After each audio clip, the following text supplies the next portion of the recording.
मी सुनेत्रा अजित पवार गांभीर्यपूर्वक प्रतिज्ञा करते की कायद्याद्वारे स्थापित झाले आहे अशा भारताच्या संविधानाबद्दल मी खरी श्रद्धा व निष्ठा बाळगीन। मी भारताची सार्वभौमता व एकात्मता उन्नत राखीन।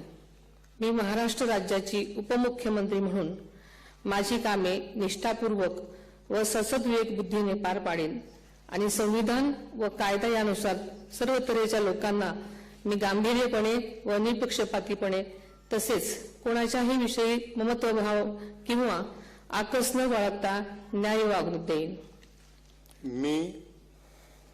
मी सुनेत्रा अजित पवार गांभीर्यपूर्वक प्रतिज्ञा करते की महाराष्ट्र राज्याची उपमुख्यमंत्री म्हणून माझ्या विचारार्थ आणली जाईल किंवा मला ज्ञात होईल अशी कोणतीही बाब अशी उपमुख्यमंत्री म्हणून माझी कामे यथायोग्य पार पाडण्यासाठी आवश्यक असेल ते खेरीज करून एरवी मी कोणत्याही व्यक्तीला किंवा व्यक्तींना प्रत्यक्षपणे वा अप्रत्यक्षपणे कळवणार नाही किंवा त्यांच्याकडे उघड करणार नाही।